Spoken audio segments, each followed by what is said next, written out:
बीते 10 दिन से बहुत डरावना माहौल है। कभी भी सायरन बजने लगता है, सो नहीं पा रहे, कुछ कर नहीं पा रहे, पता नहीं ये सब कहाँ खत्म होगा। अब बस यहाँ से जानना चाहता हूँ, अब इंडिया जाकर ही सो पाएंगे।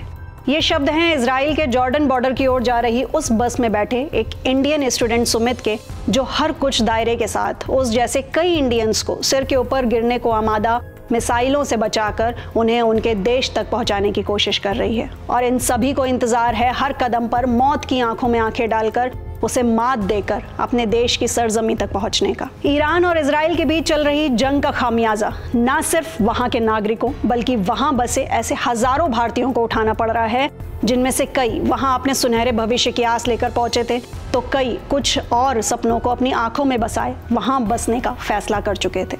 आइए सुनते हैं मौत के मुंह से निकलकर भारत की सरजमी तक पहुंचने का सपना लिए इजराइल में फंसे इन भारतीयों के डर से भरे एक सफर की कहानी। सुमित सोनकर इजराइल की तेल अवीव यूनिवर्सिटी में पढ़ते हैं। 2 दिन पहले तक उनका भारत लौटने का कोई प्लान नहीं था, लेकिन 22 जून को उनकी यूनिवर्सिटी के पास ईरान की मिसाइल गिरी।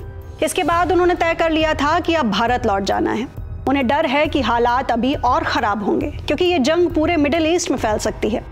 सुमित की तरह बीते 2 दिन में 634 भारतीय इजराइल छोड़ चुके हैं। उन्हें निकालने के लिए भारत सरकार ने ऑपरेशन सिंधु शुरू किया है। 22 जून की सुबह पहला बैच रवाना हुआ था। तेल अवीव में भारतीय दूतावास में पूरी तैयारी हो चुकी थी, लेकिन सुबह होने से पहले खबर आ गई कि अमेरिका ने ईरान के 3 परमाणु ठिकानों पर हमला कर दिया। बस फिर क्या, पूरे इजराइल में हाई अलर्ट लागू कर दिया गया। फिर भी तय शेड्यूल के मुताबिक 22 जून की सुबह 162 भारतीयों को बसों से जॉर्डन के लिए भेज दिया गया। ये लोग रास्ते में थे, तभी ईरान की तरफ से बैलिस्टिक मिसाइल का हमला हुआ। सायरन की आवाज गूंजने लगी। इसके बावजूद भारतीयों को इजराइल के शेख हुसैन बॉर्डर के रास्ते जॉर्डन की राजधानी अमान पहुंचा दिया गया। सुमित आगे बताते हैं कि 1 साल से यहाँ रह रहे हैं, पर पिछले 10 दिनों से उनका एक्सपीरियंस बहुत खतरनाक रहा है। कभी भी सायरन बजने लगता है, हमारी नींद ही पूरी नहीं हो पा रही है, हालात और ज्यादा खराब होते जा रहे हैं। अब तक 5 किलोमीटर 7 किलोमीटर दूर मिसाइलें गिर रही थी, अब तो 2 किलोमीटर दूर गिर रही हैं। 1 दिन पहले मेरी यूनिवर्सिटी के पास एक मिसाइल गिरी थी, पूरी बिल्डिंग हिल गई थी। अब बात करते हैं भारत सरकार के प्रयासों पर। तो इजराइल में भारत के राजदूत JP Singh Indian operation Sindhu को लीड कर रहे हैं। भारतीय दूतावास की टीमें भारतीयों के कांटेक्ट में हैं।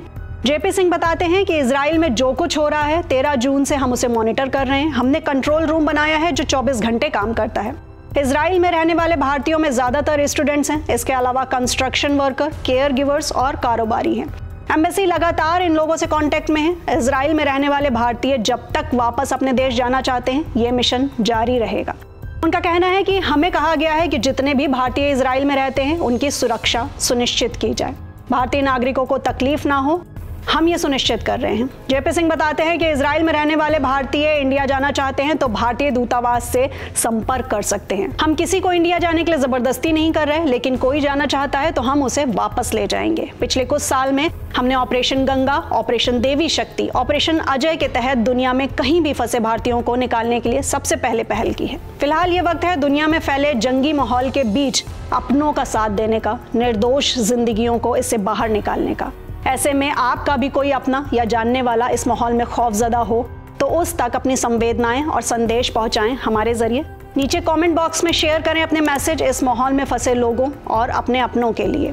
और ऐसे ही इंफॉर्मेटिव और संवेदनशील एक्सप्लेनर्स के लिए फॉलो करें आईनेक्स लाइव को।